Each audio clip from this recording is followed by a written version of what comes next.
شادی سے پہلے لڑکی اپنے باپ سے کہتی ہے، پاپا میں کسی کی غلامی نہیں کر سکتی۔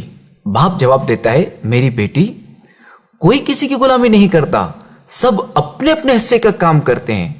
جو کام عورتوں کے ہیں وہ عورتیں کرتی ہیں اور جو کام مردوں کے ہیں وہ مرد کرتے ہیں، اور یوں ہی مل جل کر گزارا ہوتا ہے۔ شادی کے بعد وہی لڑکی اپنے شوہر سے کہتی ہے، میں کھانا گرم نہیں کروں گی۔ یہ سن کر شوہر کہتا ہے، تو پھر تم اپنے باپ کے گھر واپس چلے جاؤ کہ میں تمہاری ضروریات پورا کرنے کے لیے صبح سے شام تک محنت کرتا رہوں اور تم میرا کوئی کام نہ کرو۔ تو پھر ٹھیک ہے، مجھے بھی تمہاری ضرورت نہیں۔ طلاق کے بعد وہ لڑکی اپنے بھائی کے یہاں آ جاتی ہے، لیکن کچھ دنوں بعد بھائی اپنی اسی بہن سے کہتا ہے، دیکھو میری بہن، میں اب فیملی والا ہو گیا ہوں، میری بیوی تمہیں اب مزید برداشت نہیں کر سکتی، لہذا تم اپنا کہیں اور بندوبست کر لو۔ اب وہ لڑکی نوکری کی تلاش میں ایک دفتر جاتی ہے۔ دفتر والے کہتے ہیں، ہمارے پاس ایک فیمیل ریسیپشنسٹ کی جگہ خالی ہے، آپ خوبصورت اور جوان بھی ہیں، تو آپ ہمارے ہاں کام کر سکتی ہیں۔ لڑکی کی عمر دن بہ دن بڑھ رہی ہوتی ہے۔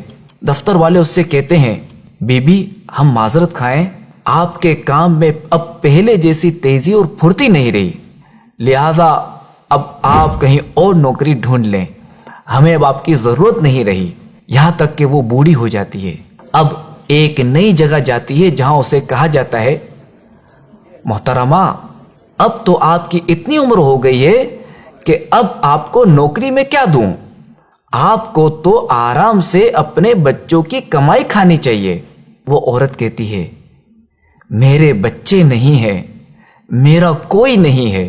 یہ سن کر نئے دفتر والا کہتا ہے، اوہ چلیں آپ کے لیے کچھ کرتا ہوں، میرا 20 لوگوں کا اسٹاف ہے، کیا آپ ان سب کے لیے کھانا پکا سکتی ہیں، جس کے میں آپ کو 6000 روپے ماہانہ دوں گا۔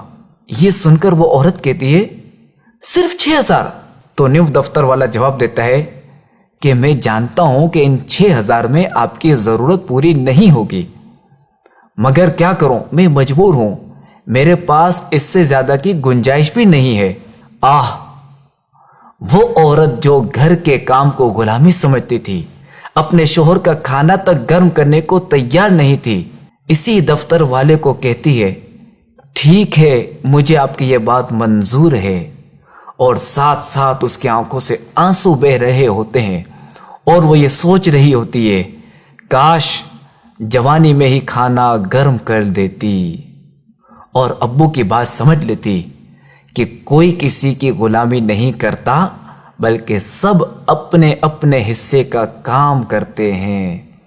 مشہور کہاوت ہے نا کہ میاں بیوی گاڑی کے 2 پہیے کی طرح ہوتے ہیں، اگر ایک پہیا خراب ہو جائے تو گاڑی کا چلنا ممکن نہیں رہتا۔ تو شادی ایک مضبوط بندھن ہے، مگر اس قدر مضبوط بندھن انتہائی نازک ڈور سے بندھا ہوا ہے، اور یہ ڈور کسی ایک کی کوتاہی، جلد بازی اور بے وقوفی سے ٹوٹ بھی سکتی ہے۔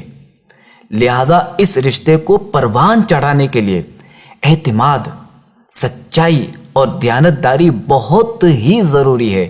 لہذا ایک دوسرے کا خیال، صبر و تحمل اور قوت برداشت سے ہی اس رشتے کو نبھایا جا سکتا ہے۔